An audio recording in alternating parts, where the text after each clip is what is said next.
살다 보니 저에게 이런 일이 생길 줄은 몰라서 너무나도 어이가 없는 마음에 용기를 내서 이렇게 사연을 적어봅니다. 평소에 보기만 하던 이 채널에 제 사연을 쓰게 될 줄은 상상도 못했네요. 저는 너무나도 평범하게 하루하루 살고 있던 한 여자였어요. 아무래도 홀어머니 밑에서 자라서 아빠에 대한 기억이 부재했지만 그럼에도 불구하고 저는 너무나도 좋았어요. 엄마는 저에게 정말로 부족한 것 없이 항상 한없이 사랑을 주시는 분이었거든요. 그리고 너무나도 천만다행인 것은 외할머니가 무척이나 잘 사는 거였습니다. 외할머니는 그 동네에서 굉장히 어마어마하게 유명한 분이었어요. 할머니가 강원도에서 감자 농사를 크게 지었거든요. 몇만 평이 되는 땅에서 감사 농사를 지으니까 이제 몸도 아픈 곳이 많고 시간이 지나갈수록 건강도 안 좋아지니까 혼자서 농사를 감당하지 못하게 되는 지경까지 이르렀거든요. 그런데 할머니의 땅이 엄청 크고 또 그 바로 앞에 바다가 있으니까 대기업이나 건설회사에서 할머니한테 땅을 팔라는 소리를 엄청 많이 했어요. 할머니, 저희가 시세보다 훨씬 더 비싸게 판다니까요. 아니 정말 우리한테 그거 팔면 할머니 적어도 3대는 아무 일 안 해도 먹고 살 수 있다니까요. 아이고 할머니, 고집이 왜 이렇게 세요? 우리를 좀 믿어봐요 할머니. 됐다. 내 땅은 저승사자가 와도 안 팔 거니까 제발 나한테 둘러붙지 마. 우리 엄마는 그때까지만 해도 할머니를 이해할 수 없었대요. 엄마, 그 사람들이 시세보다 더 높게 쳐줘서 땅을 사준다고 하는데 엄마는 왜 자꾸 안 된다고 그러시는 거예요? 그러다가 저 사람들이 마음이 바뀌어가지고 땅을 안 산다고 하면 어떻게 하게요? 딸아, 사람은 바로 앞에 있는 것만 봐서는 안 된다. 항상 멀리 봐야지. 한 수 앞만 보면 안 되고 몇 수나 앞을 내다봐야 하는 거야. 그렇게 시간이 흘러 할머니의 땅은 놀고 있었고 몸이 아픈 할머니는 감자 농사를 짓지 못했어요. 그러다가 강원도에 올림픽이 개최되면서 할머니 땅이 어마어마하게 오르게 된 것이었고 그때 할머니가 처음에 제안한 가격보다 4배나 비싸게 팔면서 소위 대박이 터진 겁니다. 엄마는 와, 다 생각이 있었구나 라고 말하면서 할머니에게 말했고 할머니는 인생은 타이밍이란다. 당장 내 눈앞에 있는 게 너무나도 달콤해 보이고 탐나 보여도 시간이 흐르고 그때 가서 봐야지 진짜 참 진가가 나오는 거다. 이렇게 말씀하셨죠. 그 이후로 할머니는 돌아가시게 되었고 엄마가 그 재산을 다 물려받으신 거예요. 외동딸이었으니까요. 증여를 받은 이후에 돈도 생기고 경제적으로 여유가 있어진 엄마는 지긋지긋한 아빠, 맨날 술 마시고 입만 살아가지고 항상 나불거리기만 하고 제대로 하는 거 하나도 없이 맨날 폭력만 쓰는 아빠에게 시원하게 고소장을 날리고 저를 데리고 나온 거였죠. 넉넉한 엄마 덕에 저는 여러 부분에서 정말 많은 혜택을 받으면서 자랐어요. 항상 어릴 때부터 옷에 관심이 많았던 저는 엄마 덕분에 제가 사고 싶었던 옷들 같은 것도 부족함 없이 다 살 수 있게 되었고 악기나 이러저러한 여러가지 체험활동을 다 배울 수 있었지요. 얼마나 감사하고 고마웠는지 몰라요. 참으로 엄마에게 고마운 마음이 가득했지요. 저는 20살 때까지만 해도 머리가 꽃밭이라서 제가 평생 이렇게 행복하게 살 줄 알았어요. 그런데 성인이 되고 난 이후로 세상은 참으로 각박하고 삭막하더라고요. 그 어떤 사람도 엄마처럼 저에게 따뜻하게 대해주지 않았습니다. 내가 잘못했다고 해서 나를 기다려주는 사람은 단 한 명도 없었고 내가 잘했다고 해서 그만큼 나를 인정해주고 칭찬해주는 사람도 없었지요. 너무 마음이 힘들고 아팠어요. 언제까지 내가 이렇게 살아야 하는 거지? 나는 인생이 왜 이렇게 꼬이고 힘든 거지? 이런 부정적인 생각이 가득 찼습니다. 그렇게 우울하게 있을 때 엄마는 저에게 서연아, 엄마는 네가 행복했으면 좋겠다. 사람으로 인해서 받은 상처는 사람을 통해서 치유를 해야 해. 그래야지 네가 몸도 마음도 다 건강해지고 다시 사람들 속으로 뛰어들 수 있단다. 엄마가 무슨 말 하는지 알겠니? 이렇게 말했습니다. 그 말을 들은 저는 머릿속에서 종이 울리는 것 같았어요. 아, 이거구나. 무슨 말 하는지 진짜로 알겠다 싶었던 거죠. 저는 그때 그 당시에는 운명의 상대로 느껴지는 한 남자를 만났어요. 그 남자와는 봉사활동을 하다가 만나게 되었어요. 할머니, 할아버지들, 양로원에 계시는 분들에게 웃음을 드리고 또 필요한 게 있으면 가서 봉사하고 그런 일이었지요. 대학교 봉사 시간 때문에 어쩔 수 없이 한 봉사여서 저는 하는 내내 표정이 어두웠어요. 그리고 그 나이대 애들이 다 그렇듯이 억지로 나온 봉사라서 하기 싫은 티를 팍팍 내고 있었지요. 그때 갑자기 한 남자 봉사활동원이 온 거였어요. 그 남자는 웃음치료사 자격증을 가지고 있었고 그 자격증을 활용해서 웃음치료사를 하겠다고, 웃음치료 봉사를 하겠다고 온 것이었죠. 그리고서는 할머니, 할아버지를 가운데에 다 앉힌 다음에 큰 소리로 사람들을 집중시키더라고요.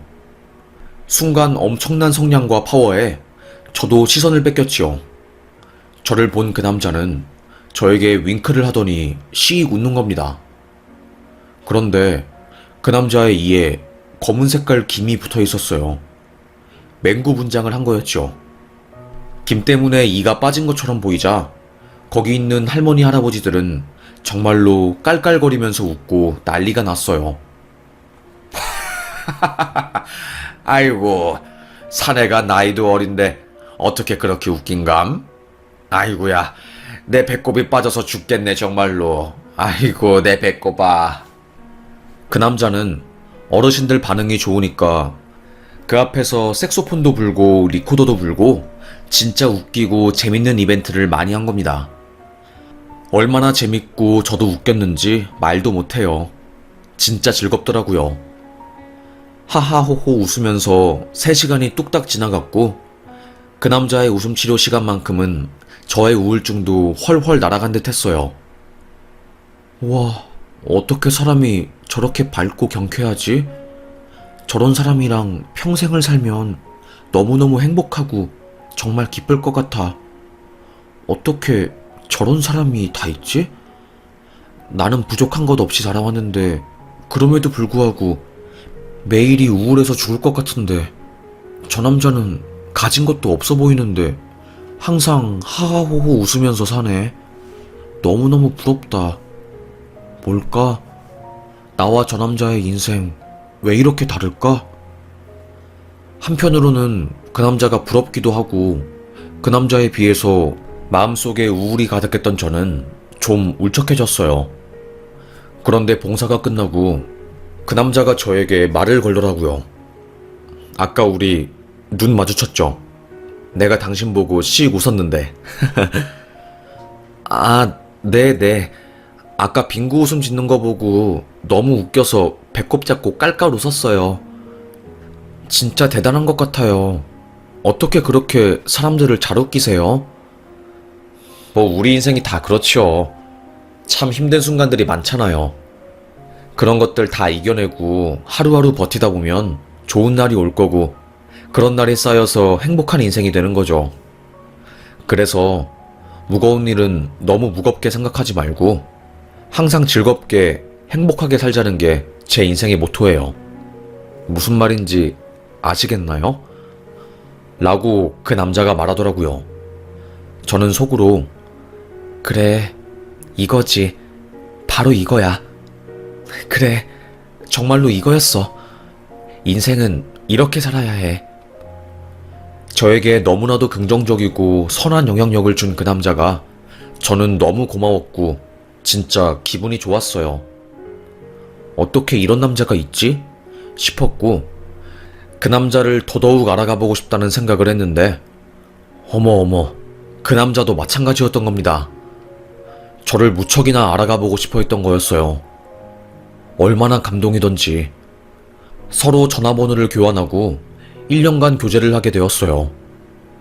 그 남자는 웃음치로 살아서 항상 재밌는 이야기 보따리들을 많이 가지고 있었고 어딜 가든 저를 웃겨줄 수 있는 남자였어요. 그래서 저는 이 남자랑 평생을 하고 싶다고 생각을 하게 되었지요.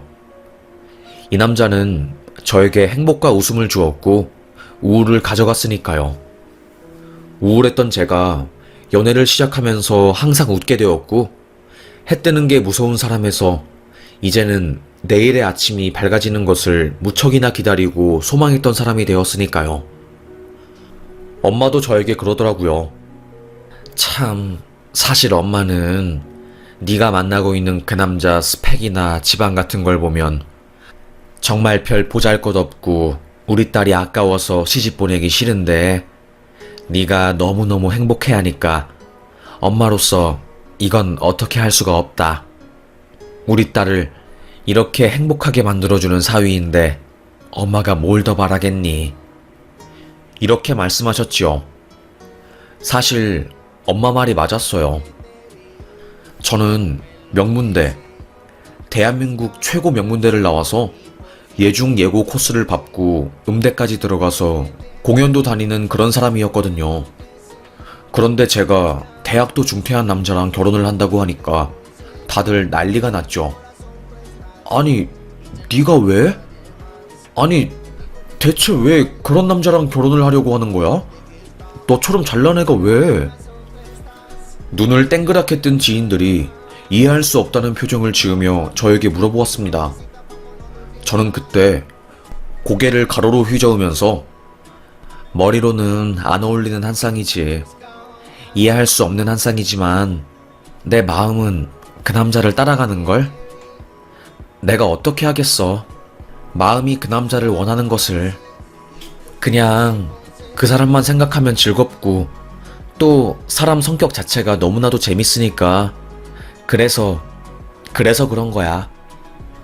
사람들은 저의 결혼을 말리기도 하고 조금 더 생각해보라고 했지만 저는 또 제 나름의 똥꼬집이 있어서 사람들을 무시하고 결혼을 강행했어요.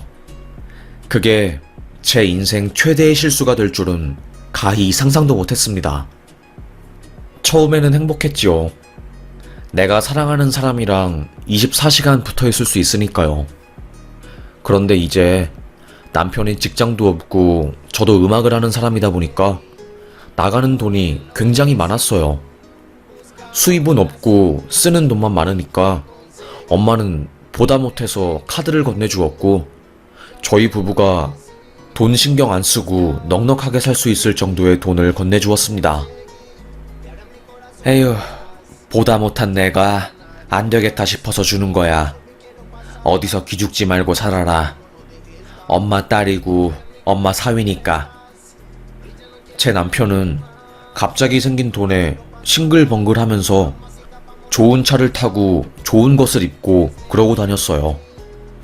저도 제 남편이 어디서 기죽지 않고 당당하게 지내길 원해왔으니까 그렇게 좋은 것들을 먹고 좋은 것을 타고 좋은 옷을 입느라 돈 쓰는 것에 대해서 크게 신경 쓰지 않았습니다. 그런 것들에 남편이 중독되었던 것 같아요.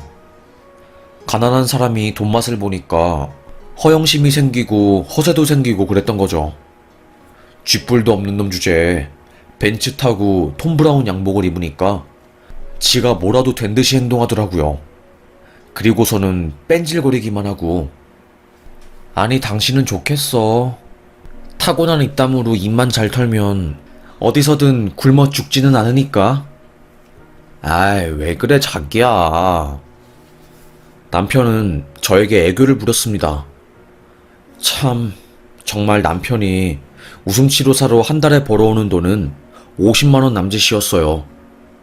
그런데 맨날 우리 엄마, 서울살이가 지겨워서 제주도에 내려가서 살고 있는 엄마에게 매일매일 전화하고 장모님, 사위가 장모님 보고 싶어서 아주 죽겠어요 진짜.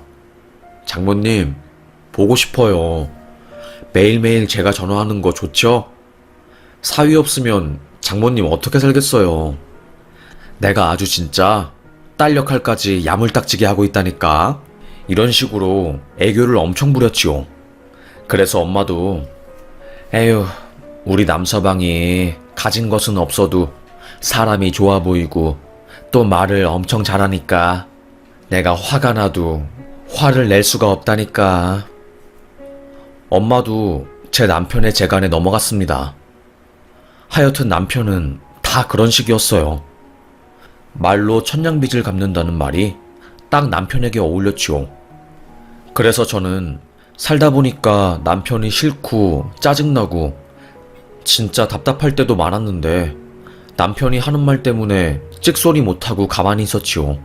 맨날 팬티 같은 것도 벗어가지고 제자리에 안 두고 방에 어질러 놓고 카드값만 진짜 백화점 VIP 되게 혼자서 다 써버리는 남편이 답답하고 세상 물정 모르는 것 같아서 한스럽더라고요. 그런데도 불구하고 맨날 자기야, 내가 사랑하는 거 알지? 당신 때문에 내가 아주 어깨 펴고 다녀. 맨날 사람들이 나 장가 잘 갔다고 부럽다고 하는데 얼마나 내가 기분이 좋은지 몰라. 이거 다 당신 덕분에 내가 이렇게 잘 살고 있는 거야. 하면서 제 길을 세워주고 제가 돈을 안 줄 수 없게 만드니 진짜 할 말이 없었지요. 하여튼 그렇게 어떻게 삐걱거리는 결혼 생활을 잘 해가고 있었어요. 뭐 여기까지는 문제가 없었지요. 그런데 그런 와중에 남편이 점점 모임이다 뭐다 해서 바빠지더라고요. 아무래도 돈을 펑펑 써대니까 주변에 사람들이 모여들고 그 사람들을 다 관리하느라 바빴겠지요. 점점 집에 늦게 들어오고 사람이 좀 세속적으로 변해지는 게 느껴졌습니다. 당신 언제까지 그렇게 밖에서 나돌아다니면서 살 거야? 우리 엄마가 언제까지 우리한테 이렇게 금전적인 지원을 줄 줄 알고. 제발 정신 차려. 당신은 잘난 사람이 아니야.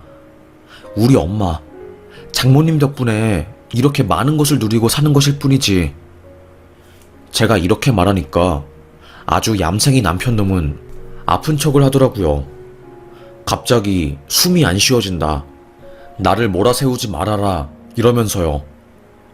그리고 며칠 뒤에 정신과에서 공황장애 진단서를 떼와서 저에게 보여주더라고요. 저는 그 진단서를 보고 아무 말도 못했지요. 자기 아프니까 건들지 말라는 남편의 무언의 압박이었습니다. 기가 차더라고요. 뭐 이런 놈이 다 있나 싶었지만 저는 별말 하지 못했습니다. 그러다가 갑자기 제주도에 있는 엄마에게 응급 상황이 떨어진 거였어요.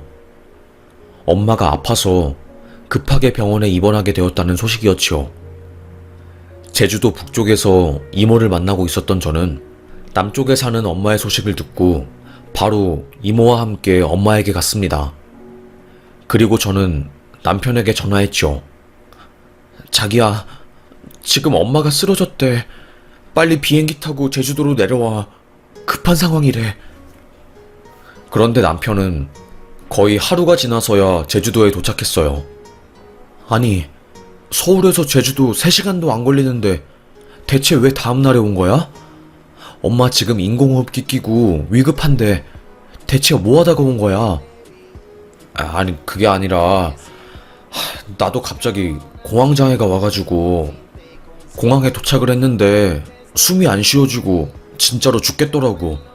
그래서 어쩔 수 없었던 거지. 나라고 뭐 그러고 싶었겠어? 공황장애 이거 진정시키느라 그랬다고. 아파서 늦게 왔다고 하니까 그 이후로 더 이상 뭔 말을 할 수가 없더라고요. 그렇게 이모와 저 그리고 남편은 한 달 정도 제주도에 내려와서 엄마의 상태를 살폈습니다. 엄마는 굉장히 위급했고 생사를 오가는 상황이었지요. 그나마 다행히 말을 할 수는 있을 정도였지만 원래 있던 지병이 재발해서 언제 죽을지 모르는 상태였지요. 저는 급하게 서울로 올라가서 아예 제주도로 내려오기 위해서 서류 같은 거를 정리하고 집에 있는 짐을 제주도로 붙였습니다. 그리고 남편이 제가 서울에 가 있는 사이에 엄마를 간병했지요. 그래도 엄마는 저보다 남편과 있을 때 더 행복해 보이고 항상 즐거워했으니까요. 그런데 제가 집에서 짐을 정리하다가 이상한 걸 발견하게 되었어요. 남편의 외투에 여자들이 바르는 빨간색 립밤이 있는 겁니다. 순간 저는 쎄했어요. 이게 뭐지 대체? 저는 립스틱을 바르지 않거든요. 그런데 남편의 주머니에 립스틱이 있으니까 제 뒤통수가 띵 한 거죠. 그리고 발견된 부산행 톨게이트 요금 영수증. 와, 씨. 남편이 부산에서 서울로 올라온 시각은 제가 엄마가 아프니까 빨리 바로 지금 서울 제주행 티켓을 끊어서 오라고 전화했던 시각이었어요. 그때 남편은 저에게 알겠어. 나 지금 서울에 있으니까 당장 공항으로 가서 제주도행 비행기 타고 내려갈게. 라고 했는데 알고 보니까 서울에 있었던 게 아니라 부산에 있었던 거였어요.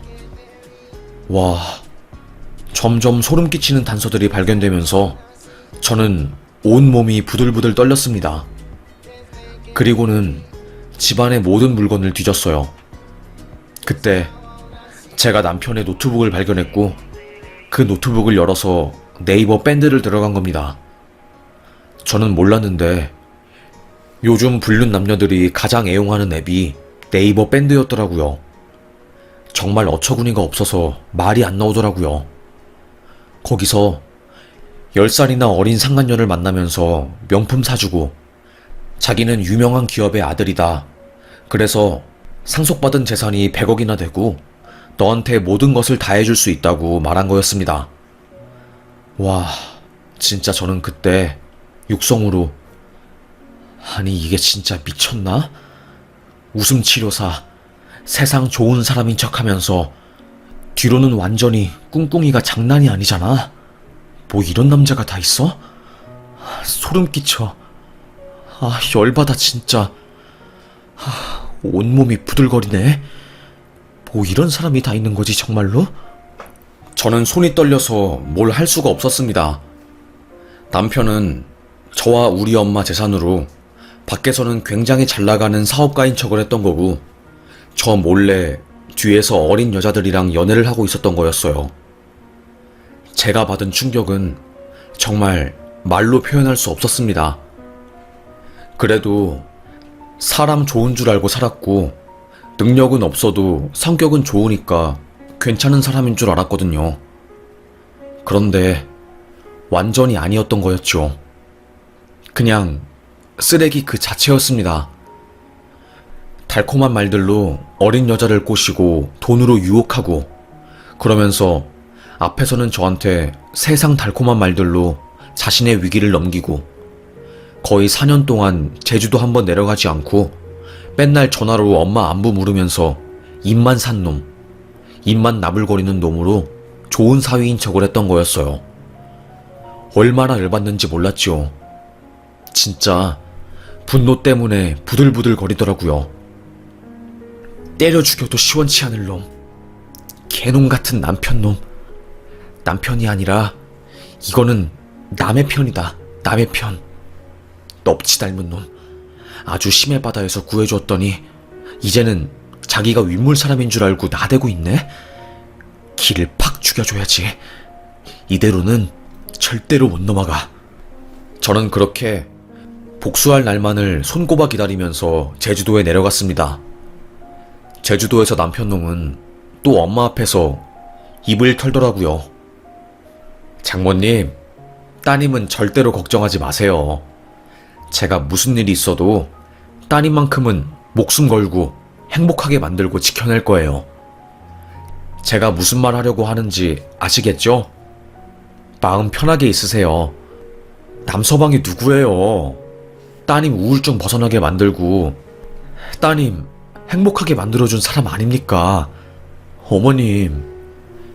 이러면서 눈물을 흘리더라고요.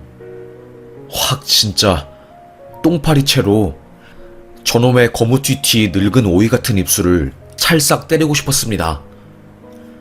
아주 나무주연상을 줘도 될 정도로 엄마 앞에서 좋은 남편인 척 연기를 잘 하더라고요. 뒷목이 당겼습니다. 세상에 무슨 저런 놈이 다 있나 싶었죠. 엄마는 그렇게 몇 달간의 투병을 하시다가 돌아가시게 되었고, 저는 펑펑 울면서 엄마의 마지막 순간을 보내준 것 같아요. 남편도 옆에서 악마의 눈물을 흘리고 있었고요. 매우 가짜났지만요. 저는 짜증났습니다. 하지만 꾹 참았어요.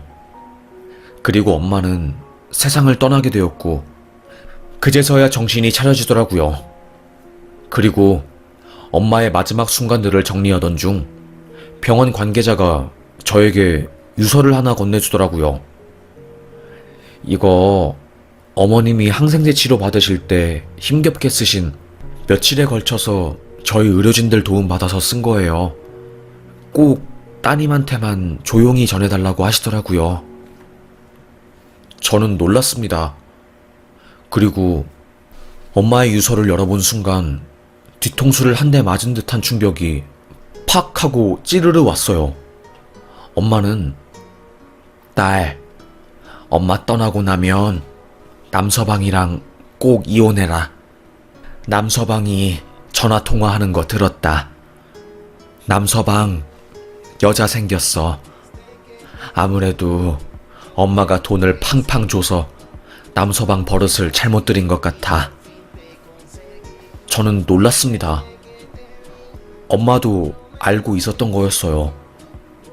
제가 서울로 올라간 그 사이 남편은 엄마를 돌보는 중에 엄마가 자는 줄 알고 상간녀랑 전화통화를 한 거였어요. 사위의 불륜을 눈치챈 엄마는 조금씩 천천히 저에게 유서를 쓴 거였죠. 와, 진짜. 그렇게 남편의 불륜은 저희 가족 모두가 알게 되었고, 제주도에 있는 이모와 이모부도 이 사실을 알고 극대노했습니다. 이모부가 바닷가 사람이라서 성격이 되게 드세요. 좋게 말하면 화끈한 거고, 나쁘게 말하면 다혈질에다가 깡패 같았습니다. 그런데 이모부는 저를 정말 목숨처럼 아끼세요. 그래서 제 남편이 바람 피웠다는 소식을 듣자마자 이 개놈 새끼 지금 제주도에 있지? 니네 지금 사람 잘못 건드렸어 꽝! 하면서 남편을 이모네 집 쪽으로 부른 거예요. 화냈다는 티는 안 냈고요. 남편은 영문도 모른 채 저랑 함께 제 이모부 댁으로 가게 되었고, 남편 얼굴을 보자마자 이모부가 사내 새끼가 되어서 아내 눈에 눈물만 흘리게 하고 남의 여자 눈에는 웃음 짓게 만들어? 니 같은 놈은 남자가 될 자격이 없어. 하면서 이모부가 남편 멱살을 잡고 질질 끌고 간 거였어요. 그리고는 호미 같은 걸로 남편의 옷을 쫙쫙 찢어버리고 죽이겠다고 하면서 마구간 쪽으로 갔어요. 이모부가 제주도에서 말타기 체험 농장을 운영하거든요. 그래서 마구간 뒤에 말똥만 모아놓은 진짜 똥내 장녀라는 곳이 있는데, 거기에 남편을 팍 팽개치고 그 위로 마구마구 밟은 겁니다. 얼굴은 뭐 어디 개똥벌레처럼 생겨가지고 하는 짓은 아주 꼴값을 떨어요. 못난 놈들이 더 한다더니. 하면서 남편 얼굴에 똥칠하고 진짜 말 그대로 쌩 난리가 났던 거였어요. 남편은 입에 똥 들어가서 헛구역질하고 도망가려고 하면 이모부가 거대한 팔뚝으로 허수아비 같은 남편을 확 밀치고, 똥밭에서 뒹구니 입에 똥 들어간 남편은 꾸액거리면서 난리도 아니었습니다. 이모부는 힘껏 제 남편에게 몽둥이질을 하고 복수를 다 끝냈다고 생각한 것인지 남편이 달려 도망치는 것을 말리지 않았어요. 남편은 이러다 죽겠다 싶었던 것인지 도로로 뛰어가서 차를 잡으려고 하더라고요. 그런데 제주 바닥 좁은 거 다 아시죠? 한 다리 건너면 다 아는 사이고 그래요. 하여튼 남편놈은 차를 하나 잡았는데 거기 트럭에 탄 할아버지가 창문을 징 내리면서 아이고 내 심장아, 아니 무슨 허수아비처럼 생긴 사람이 뛰어와서 내 심장이 쿵 하고 떨어지는 줄 알았네. 왜 도로에 갑자기 뛰어와서 사람 심장을 떨어뜨리는 감? 저 살려주세요. 여기 사람들이 저 죽이려고 해요. 빨리요. 남편은 간절하게 호소했어요. 그때 그 할아버지 옆에 탄 손녀가 꺄! 할아버지, 저 아저씨 빤스 찢겨져 있어. 저거 종양 아니야? 가운데 저거 뭐야? 세상에, 그 손녀는 남편의 찢긴 바지를 보고 종양이 몸에 붙어 있다고 저 아저씨 어디 아픈 거 아니냐고 한 거였어요. 진짜 제주도 망신 제대로 시킨 거였죠. 할아버지는 에휴, 저런 거 보면 못 써. 좋은 것만 봐야지. 어디 썩어 빠진 홍시 같은 걸 달고 다니는 놈이 내 손녀한테 더러운 것만 보여주네. 퇴퇴! 하면서 할아버지는 차를 끌고 그냥 갔습니다. 그 할아버지는 이모부랑 아는 사이여서 이모부가 나중에 다 설명을 했대요. 하여튼 그렇게 바람 피우다가 잘못 걸린 제 남편놈은 제주도에서 하루 종일 도로를 허수아비처럼 옷 다 찢어지고 똥내 진동한 상태로 차 태워달라고 하다가 한 수녀님이 모는 봉고차를 얻어 타고 가서 제주를 탈출했더라고요. 웃겼습니다. 이모부는 저에게 저딴 놈 만나지 마라. 우리 지연이는 저딴 놈 만날 급이 안 되어요. 우리 지연이가 얼마나 잘 나가고 잘난 여자인데, 그리고 얼마나 대단한 여자인데 어디서 이런 귀한 아이를 두고 바람을 피워? 개놈 같은 자식. 저는 이모와 이모부 덕분에 얼마나 마음이 뿌듯했는지 몰라요.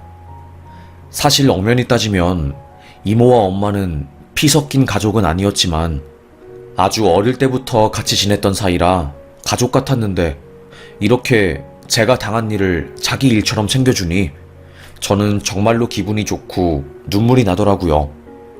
참 고마웠습니다. 남편놈은 아주 잘된 거였지요. 얼마나 기분이 좋았는지 몰랐습니다. 진짜 제대로 참교육 당하니까 속이 시원하더라고요.